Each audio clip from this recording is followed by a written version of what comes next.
Angel का जैसा नाम था वैसे ही वो अपने घर में भी थी। एक एंजल, अपने माता पिता की खूब लाडली और प्यारी। एंजल अमीर घर की बेटी थी जो काफी मॉडर्न थी। उसका बड़ा भाई निखिल विदेश में अपना बिजनेस सेटअप करने गया हुआ था। एंजल के घर में नौकरों की लाइन लगी रहती थी। वो घर का कुछ भी काम खुद नहीं करती थी। वो हर काम के लिए अपने घर के नौकरों पर ही डिपेंडेंट रहती थी। यहां तक कि वो अपना पानी का गिलास तक भी खुद नहीं ले सकती थी। इसके माँ बाप ने इसका नाम एंजल क्या रख दिया? ये तो खुद को सचमुच ही एंजल ही समझने लगी। ये नहीं चाहिए, वो चाहिए, चाय नहीं पीनी, जूस पीना है, ठंडा पानी नहीं चाहिए, गरम चाहिए। न जाने कितने नखरे हैं इस लड़की के। भगवान ही बचाए इस बला से। तो ये लड़की तो पता नहीं अपना घर कैसे बसाएगी। और नहीं तो क्या, हर वक्त ये हम पर ऐसे ऑर्डर झाड़ती रहती है जैसे हम इसके नौकर नहीं बल्कि कोई कर्जदार हो जिसने इससे कर्ज ले रखा हो। और अगर भूल से भी कोई भूल हो जाए तो इतना सुनाती है कि कानों से खून आ जाए। अरे मैं तो कहती हूँ इसे ऐसा ससुराल मिले जहां इसकी जिंदगी हम नौकरों से भी बदतर हो, तब पता चलेगा इसे। तभी एंजल शीलाबाई को आवाज देते हुए कहती है, शीला, ओ शीला, कहाँ मर गई? जी जी मेम साहब। कहाँ सो गई थी? चल अब मेरा बैग उठा, मुझे शॉपिंग पर जाना है। फिर एंजल शीला को लेकर शॉपिंग पर चली जाती है और अपने लिए ढेर सारे परफ्यूम, वेस्टर्न ड्रेसेस और सैंडल्स खरीद कर लाती है। अगले दिन अच्छे से बन ठन कर एंजल जब अपने ड्राइवर को लेकर कॉलेज पहुंचती है तो अपने ड्राइवर से कहती है, ड्राइवर, चलो अब मेरा बैग उठाओ और इसे मेरी क्लास तक छोड़कर आओ। और हाँ, ये मेरी बिस्लेरी पानी की बोतल भी ले लेना। जी जी मैडम। इस तरह एंजल अपने हर छोटे बड़े काम के लिए अपने नौकरों पर डिपेंडेंट रहती थी। ऐसे ही समय बीता और कॉलेज पूरा होने के बाद एंजल के माता पिता उसके लिए रिश्ते ढूंढने लगते हैं। लेकिन एंजल को तो अपने ही कॉलेज के एक लड़के अविनाश से प्यार हो जाता है और अपनी जिद के आगे वो किसी की नहीं सुनती और अपने माता पिता के खिलाफ जाकर अविनाश से शादी कर लेती है। अविनाश एक मिडिल क्लास फैमिली से था जिसके पिता एक दुकान में सेल्समैन का काम करते थे।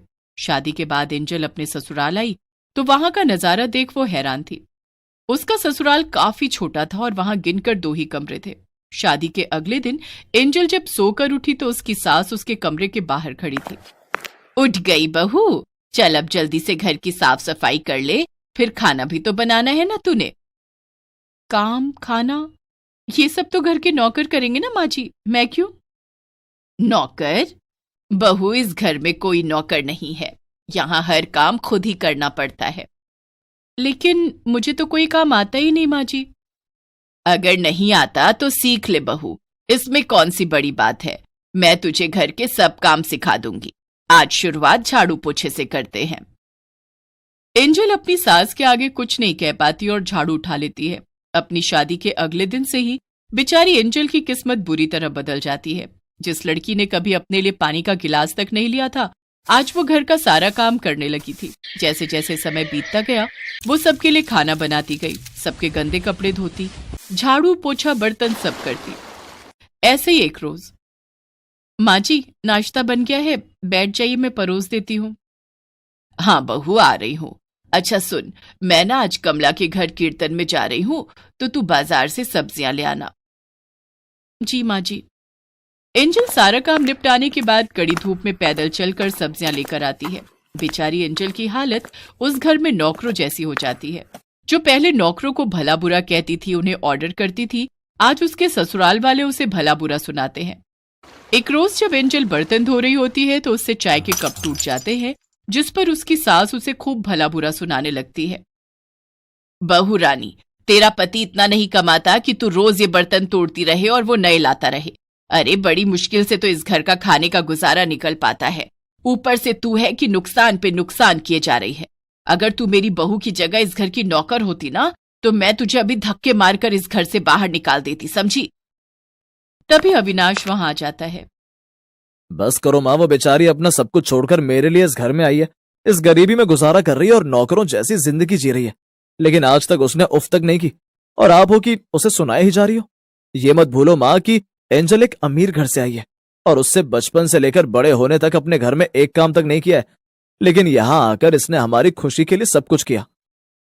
दरवाजे पर खड़ा एंजल का भाई निखिल ये सब बातें सुन रहा था। उसे अपनी बहन को देखकर उस पर बहुत दया आती है। एंजल, मेरी बहन। भैया, भैया, एंजल अपने भाई के गले लगकर खूब रोती है। रो मत मेरी बहन, अब मैं आ गया हूं ना, मैं सब ठीक कर दूंगा। एंजल का भाई विदेश में बहुत ही अच्छा बिजनेस चला रहा होता है, जिससे उसकी खूब अच्छी कमाई होती है। अपनी कमाई से वो अपनी बहन के लिए एक बड़ा घर खरीदता है, जिसमें हर सुख सुविधा होती है। साथ में वो इंडिया में भी अपने बिजनेस की एक ब्रांच खोल देता है, जिसे वो अविनाश को सौंप देता है। अविनाश उस बिजनेस को अच्छे से संभाल लेता है, जिससे उसकी खूब अच्छी कमाई होने लगती है। वो खुद की बड़ी गाड़ी ले लेता है, साथ ही घर में 2 नौकर रख लेता है, जिससे अब एंजल और उसकी सास को कोई परेशानी नहीं होती। लेकिन इन सब से एंजल को एक सबक मिलता है, और अब एंजल अपने उन नौकरों के साथ अच्छे से पेश आती है और अपने ज्यादातर काम अब वो खुद ही करती है।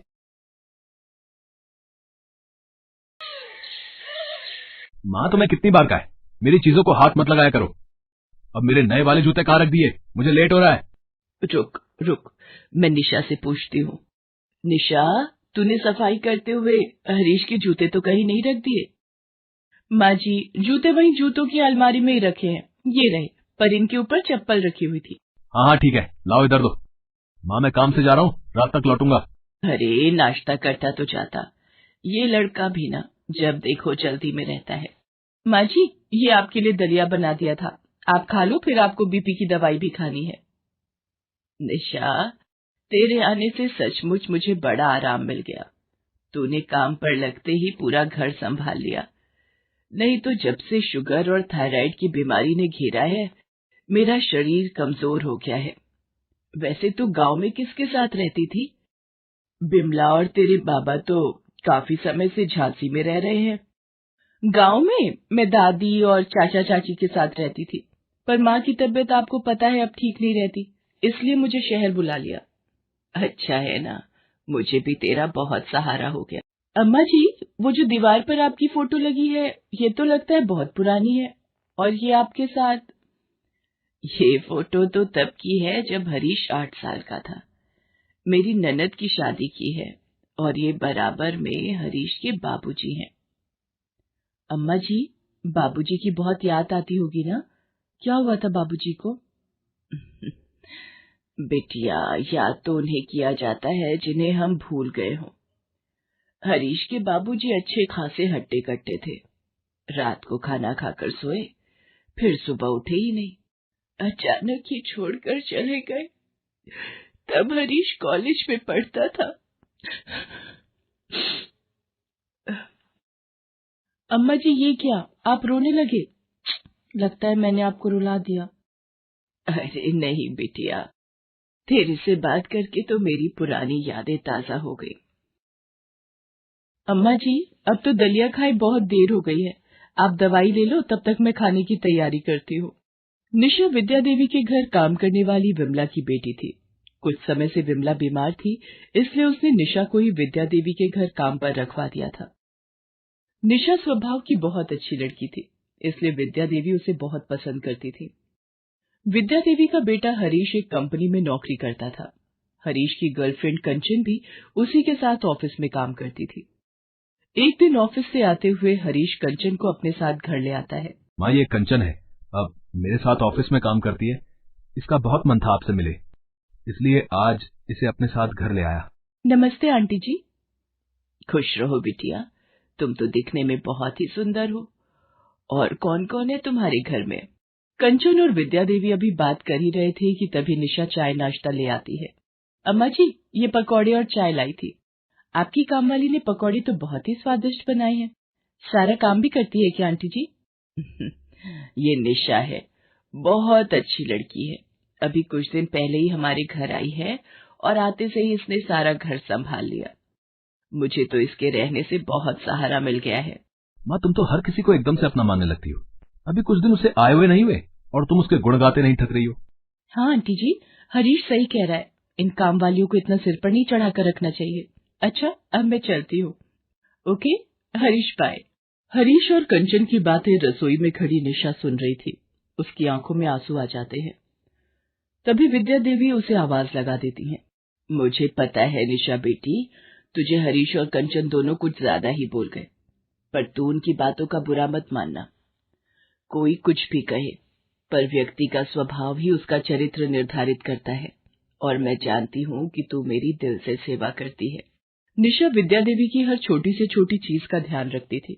उसने तो मानो पूरा घर संभाल लिया था। निशा के आ जाने से विद्या देवी की सारी परेशानियां दूर हो गई थी। पर एक शाम विद्या देवी बहुत चिंता में थी और बार बार दरवाजे की ओर देख रही थी। क्या हुआ अम्मा जी, इतनी परेशान क्यों हो और बार बार आप दरवाजे की ओर क्यों देख रही हो? हरीश पता नहीं कहाँ रह गया, रोजाना तो ऑफिस से जल्दी आ जाता है। अम्मा जी, आपका फोन बज रहा है, मैं लेकर आती हूँ। हेलो, कौन बोल रहा है? क्या? ये नहीं हो सकता। हरीश मेरा बच्चा। क्या हुआ अम्मा जी, आप इतना घबरा क्यों रही हो? निशा बेटी, हरीश का एक्सीडेंट हो गया है। पता नहीं मेरा बच्चा किस हाल में होगा। मुझे जल्दी से अस्पताल जाना है। रुकिए अम्मा जी, मैं ऑटो बुला कर लाती हूँ। विद्या देवी निशा के साथ हॉस्पिटल पहुंचती है। हरीश की गाड़ी का एक्सीडेंट हो गया था, जिसके कारण उसके बहुत चोटें आती हैं। देखिए माताजी, मैं आपको झूठी तसल्ली नहीं दे सकता। पेशेंट के पैर पूरी तरह से डैमेज हो चुके हैं। अब शायद हरीश उम्र भर ना चल पाए। ये सब क्या हो गया मेरे बच्चे के साथ?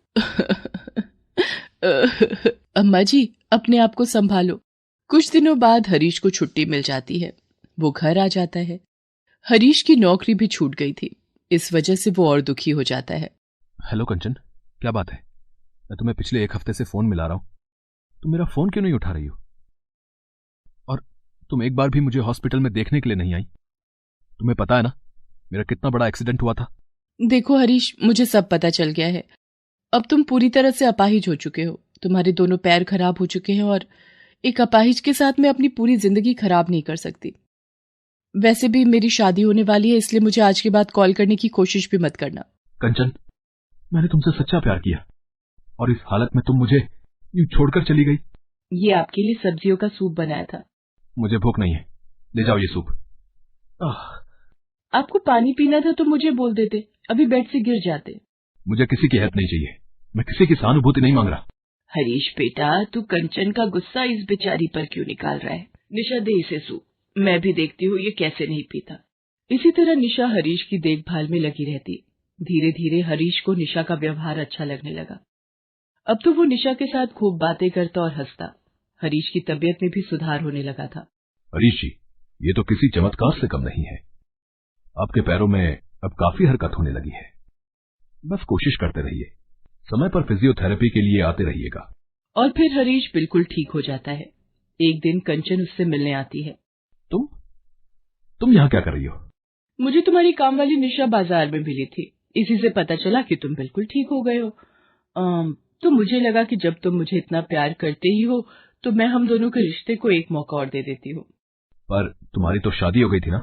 नहीं, वो लड़का मुझे पसंद नहीं था, इसलिए मैंने उस रिश्ते के लिए मना कर दिया।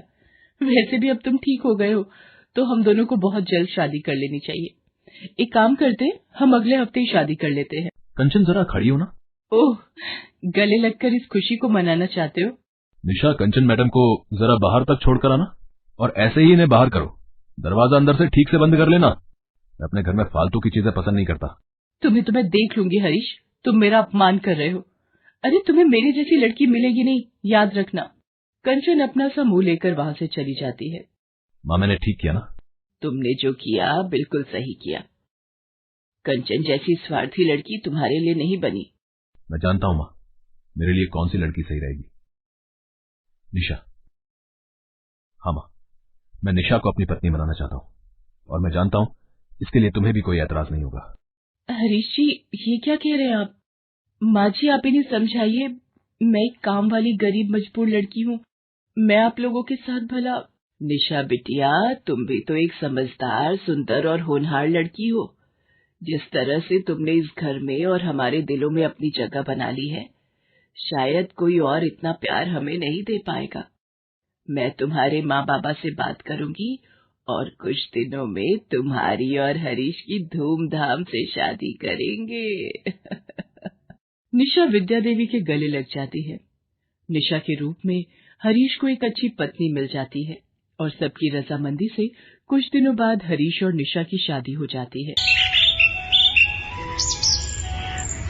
सुषमा के 3 बेटे विवेक, रोहित और अंशुल थे। उन तीनों भाइयों की इकलौती बहन थी अनामिका। अनामिका का रंग गोरा था और वो दिखने में बहुत ही सुंदर थी, जिसे देख सुषमा को खुद की बेटी पर बड़ा ही घमंड था। एक रोज उसकी तस्वीर देखते हुए सुषमा कहती है, वाह वाह, मेरी बेटी कितनी खूबसूरत है, नजर ना लगे इसे किसी की। आ थु थु थु थु थु थु थु। मैं अपने तीनों बेटों के लिए भी सुंदर सी गोरी सी बहुएं लेकर आऊंगी, ताकि इस खानदान में आने वाले वंश भी गोरे और सुंदर ही हों। लेकिन विवेक, रोहित और अंशुल के मन में तो कुछ और ही चल रहा था।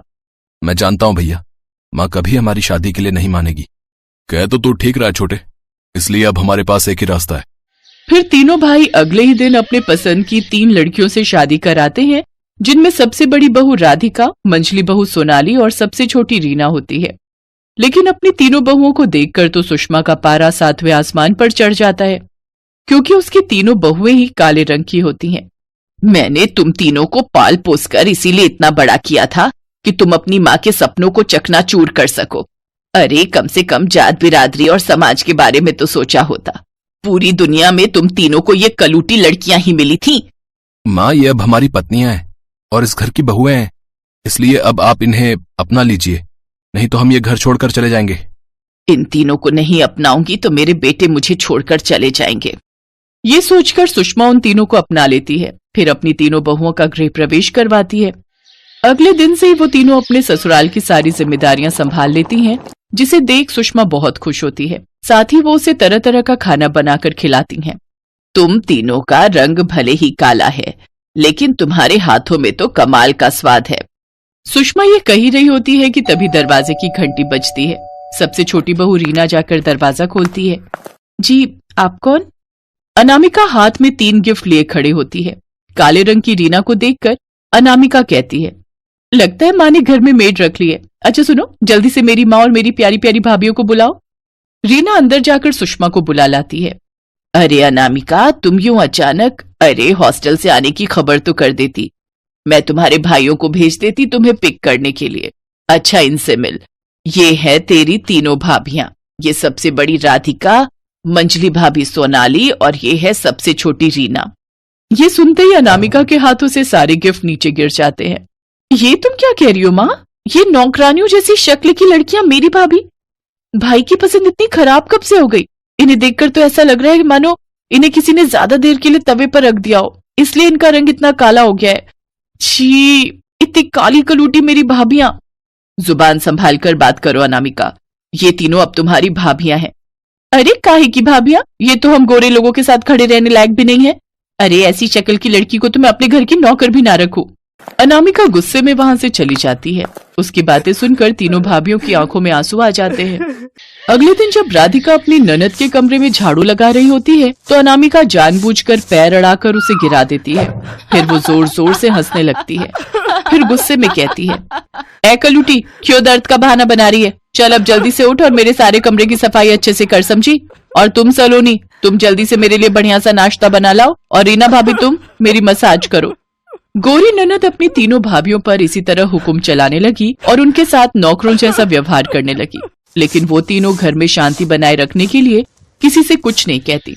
ऐसे ही समय बीता। फिर तीनों बहुएं एक साथ गर्भवती हुई और ठीक 9 महीने बाद तीनों ने सांवले रंग के लड़कों को जन्म दिया। कुछ दिन ऐसे ही बीते। एक रोज सुषमा जब कीर्तन में गई हुई होती है, तो अनामिका अपने कुछ दोस्तों को घर पर पार्टी के लिए बुलाती है। वाह यार, क्या मजा आ रहा है तेरी पार्टी में। हाँ सचमुच, लेकिन अब स्नैक्स में भी कुछ बनाया है तेरी तीनों काली भाभियों ने, या हमें यूं ही भूखा रहना पड़ेगा? हाँ हाँ रुको, भाभी, अरे वो भाभियों कहाँ मर गई? जल्दी से कुछ खाने के लिए दो, या हमें यूं ही भूखा मारने का इरादा है? जी दीदी, बस अभी लाई। दीदी, हमारे बच्चे रो रहे हैं, आप लोग तब तक इन्हें संभाल लीजिए, हम गर्मा गर्म स्नैक्स लेकर आते हैं। अच्छा ठीक है, लाओ। अनामिका और उसके दोस्त कुछ देर के लिए बच्चे को संभालती हैं। फिर उनसे परेशान होकर अनामिका कहती है, उफ, इन काले बच्चों ने तो हमारा जीना मुश्किल कर दिया है। ऐसा करती हूँ इन्हें मैं रूम में ही पटक कर आ जाती हूँ, वरना ये मेरी सारी पार्टी का सत्यानाश कर देंगे। दीदी, हमारे बच्चे कहाँ हैं? कहीं दिखाई नहीं दे रहे। कमरे में है वो, यहाँ हमें डिस्टर्ब कर रहे थे, इसलिए मैंने उन्हें रूम में छोड़ दिया। जब वो तीनों कमरे में जाकर देखती हैं तो बच्चे वहां नहीं होते। फिर तभी बच्चों के एक साथ रोने की आवाज बाथरूम से आती है। सलोनी बाथरूम में जाती है जहाँ तीनों बच्चे बाथटब के अंदर पानी में गिरे हुए होते हैं। उनके अंदर कुछ पानी चला जाता है जिससे वो बेहोश हो जाते हैं। तभी सुषमा और उसके तीनों बेटे भी वहां आ जाते हैं। वो सब जल्दी से बच्चों को अस्पताल लेकर जाते हैं जहाँ डॉक्टर उनसे कहता है, अच्छा हुआ आप बच्चों को सही समय पर ले आए। उनके लंग्स तक पानी पहुंच चुका था। अगर कुछ देर और हो जाती तो उनकी मौत भी हो सकती थी। देखा दीदी, आज आपकी वजह से हमारे बच्चों की जान पर बनाई थी। अरे अगर आपको दुश्मनी निकालनी थी तो हमसे निकाल लेती, हमारे बच्चों से निकालने की क्या जरूरत थी। आपके कहने पर हमने सबके खाने की तैयारी की, आपकी पार्टी का खाना बनाया, लेकिन आपने हमारे ही बच्चों के साथ। अनामिका, आज तुम्हारी वजह से हमारे बच्चों की जान भी जा सकती थी। अरे कुछ तो शर्म करती, आखिर तुम इकलौती बुआ थी उनकी, उसी नाते उनका ध्यान रखा होता। तुम्हें हमारे बच्चों से, हमारी बीवियों के काले रंग से परेशानी है ना, तो ठीक है, हम ये घर छोड़कर ही चले जाएंगे। नहीं भैया भाभी, मुझे माफ कर दीजिए। अब मुझे समझ आ गया है कि इंसान का रंग रूप नहीं बल्कि उसका दिल साफ होना चाहिए। मुझे अपनी गलती का बहुत पछतावा है, प्लीज मुझे माफ कर दीजिए।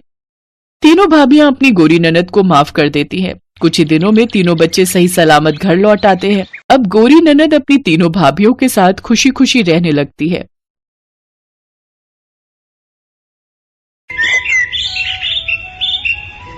अनुराधा की ननद वर्षा एक अमीर घर में ब्याही हुई थी। वर्षा की जब शादी हुई थी तब उसके मायके वाले अमीर थे, इसलिए वर्षा की शादी में अच्छा खासा दहेज भी दिया गया था। राकेश का कारोबार अच्छा था पर अचानक बिजनेस में घाटा हो गया। अब अनुराधा और राकेश को गरीबी में दिन गुजारने पड़ रहे थे। मम्मी, बुआ के घर चलो ना, मुझे पूर्वी के साथ खेलना है। उसके पास बहुत सारे अच्छे अच्छे खिलौने हैं, मेरे पास तो एक भी नया खिलौना नहीं है।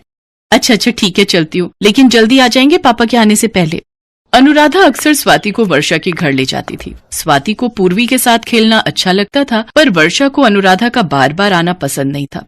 भाभी, हो सके तो दोपहर के वक्त मत आया करो, वो पूर्वी के सोने का वक्त होता है ना, तो तुम स्वाति को ले आती हो, पूर्वी खेलने में लग जाती है, इसलिए बोल रही हूँ। वैसे मेरी बात का बुरा मत मानना। नहीं वर्षा, मैं भला तुम्हारी बात का बुरा क्यों मानूंगी। वो तो स्वाति जिद करने लगी कि उसे पूर्वी के साथ खेलना है, इसलिए मैं उसे ले आई। चलो स्वाति, अब घर चलते हैं, पापा भी आ गए होंगे। अनुराधा की ननद वर्षा उसके गरीब होने से चिढ़ती थी, पर अनुराधा बहुत भोली थी। उसके स्वभाव में सीधापन था, वो अपनी ननद की बातों को दिल पर नहीं लेती थी। कुछ दिनों बाद वर्षा की शादी की सालगिरह का फंक्शन था। उसने सबको इनवाइट किया था। राकेश, वर्षा की शादी की सालगिरह है, वो एक बड़ी पार्टी कर रहे हैं। हम तो घर के हैं, इसलिए समय से पहले पहुंचे तो उन्हें अच्छा लगेगा। ठीक है अनुराधा, एक काम करो, तुम स्वाति के साथ चली जाना, मुझे थोड़ा काम है तो मैं वो निपटा कर वहीं से सीधा आ जाऊंगा। ठीक है राकेश, फिर मैं स्वाति को लेकर चली जाऊंगी। अच्छा, पता नहीं वर्षा का फोन आया था, कुछ काम है, शायद कल की पार्टी का, इसलिए बुला रही है। ठीक है, चली जाओ, स्वाति को भी लेती जाओ, मैं भी जा रहा हूँ, शाम तक लौटूंगा। अनुराधा वर्षा के पास चली जाती है। वर्षा ने कुछ साड़ियां निकाल कर रखी हुई थी। अनुराधा भाभी, कल की पार्टी काफी बड़ी है और मैं नहीं चाहती भैया और आपकी पीठ पीछे कोई बात बनाए। मेरी ससुराल वालों और अनिल को तो आप जानते ही हो, सब लोग बहुत हाई फाई हैं और मैं नहीं चाहती कि मेरे मायके वालों की वजह से मेरे अपने ससुराल के रिश्तेदारों के सामने इंसल्ट हो। आपके पास तो कोई ढंग की साड़ी नहीं होगी, ये मेरी कुछ साड़ियां रखी थी, मैंने तुम्हारे लिए निकाल दी है, ये लेती जाओ। और हाँ भाभी, अनिल के कुछ कोट पैंट उन्हें टाइट हो गए, वो भैया कल के फंक्शन में पहन लेंगे। अनुराधा कुछ बोल नहीं सकी और चुपचाप घर आ गई। उसने घर आकर कोट पैंट एक अलमारी में छुपा कर रख दिए ताकि अपनी बहन का ये स्वभाव देखकर राकेश को बुरा न लगे। अगले दिन अनुराधा और राकेश फंक्शन के लिए पहुंचते हैं। राकेश भैया, आप क्या ये कुर्ता पजामा पहन कर आए हो? मैंने भाभी को आपके लिए कोट पैंट दिए तो थे। अब कौन से कोट पैंट? सुनिए, अनिल जी आपको बुला रहे हैं। अनुराधा बात को काट देती है और वर्षा मेहमानों में बिजी हो जाती है। कुछ देर बाद वर्षा अनुराधा के पास आती है। अनुराधा भाभी, स्वाति का जरा ध्यान रखना, 2 बार गुलाब जामुन और आइसक्रीम की प्लेटें ले चुकी है, मैं इसे बहुत देर से देख रही हूँ। मेरे ससुराल वाले क्या सोचेंगे कि मेरे मायके वाले कितने भुक्कड़ हैं। इस होटल में प्लेट का हिसाब है, एक प्लेट उठाने पर 2000 रुपए लगेंगे। कभी स्वाति बार बार प्लेटें उठाती रहे और आप चुपचाप देखती रहो, है तो वो शैतान ही। अनुराधा की आंखों में आंसू आ जाते हैं। तभी राकेश आ जाता है और अनुराधा अपने आंसुओं को छुपा लेती है। क्या हुआ अनुराधा, वर्षा क्या कह रही थी? वो कुछ नहीं, बस ऐसी कोई सामान था तो वो मुझसे पूछ रही थी। वर्षा अपनी भाभी अनुराधा को नीचा दिखाने में कोई कसर नहीं छोड़ रही थी। अरे वर्षा, ये तो तुम्हारी भाभी अनुराधा है ना, और कैसा चल रहा है तुम्हारे भैया का काम? क्या बताऊं मिसेस शर्मा, जब से भाभी के कदम हमारे घर में पड़े हैं मेरे तो मायके में मानो अकाल पड़ गया है। मम्मी पापा इस दुनिया में नहीं रहे, बेचारे भैया अकेले कमा कमा कर थक गए। ये तो पहले ही गरीब खानदान से आई हुई थी, मैं ही हूँ कि इनकी मदद करती रहती हूँ। अब क्या करूँ, हूँ तो आखिर बहन ही। अपने भाई का दुख तो मेरे से देखा नहीं जाता। आज फंक्शन में पहनने के लिए कपड़े भी मैंने ही दिए हैं। तभी अनिल वर्षा को केक काटने के लिए बुला लेता है। फंक्शन खत्म होने के बाद अनुराधा राकेश और स्वाति के साथ घर आ जाती है, पर उस दिन अनुराधा ने सोच लिया था कि अब वो वर्षा के घर बहुत कम जाया करेगी। पूर्वी कई बार जिद करती थी पर वर्षा उसे बहाना बनाने लगी। एक दिन राकेश घर आया और अनुराधा से बोला, अनुराधा, अनिल जी मिले थे। वर्षा के कंधे में फ्रैक्चर हो गया है, वो बाथरूम में फिसल गई थी। क्या वर्षा बाथरूम में गिर गई? कब हुआ, कैसे? पूरी बात अनिल जी फोन पर बता नहीं सके। तुम तैयार हो जाओ, हम हॉस्पिटल चलते हैं। सुबह ही एडमिट हुई है वर्षा। अनुराधा राकेश के साथ हॉस्पिटल पहुंचती है। ये सब कैसे हुआ वर्षा? बाथरूम का बल्ब खराब हो गया था, वहाँ अंधेरा था, तभी पैर फिसल गया और देखो मुझे चोट आ गई। चिंता मत करो वर्षा, सब ठीक हो जाएगा। कल पूर्वी का एग्जाम भी है और घर कौन देखेगा? डॉक्टर ने मुझे यहाँ कुछ दिन रुकने के लिए बोला है। वर्षा तू चिंता क्यों करती है? मैं और तेरी भाभी है ना, सब संभाल लेंगे। तू बस अपना ध्यान रख। अच्छा, मैं स्वाति को स्कूल लेने जा रहा हूँ, पूर्वी को भी लेता आऊंगा। अनिल जी, आप यहीं वर्षा के पास रुको। वर्षा तुम बिल्कुल चिंता मत करो, मैं हूं ना, फिर परेशान क्यों होती हो? सारी चिंता छोड़ दो और आराम करो। अनुराधा वर्षा के पीछे घर का सारा काम संभाल लेती है और पूर्वी को भी समय से स्कूल भेज देती है। कुछ दिनों तक वो और राकेश वर्षा का पूरा ध्यान रखते थे। कुछ दिन बाद वर्षा को हॉस्पिटल से छुट्टी मिल जाती है। अरे वर्षा, लेटी रहो, आराम करो।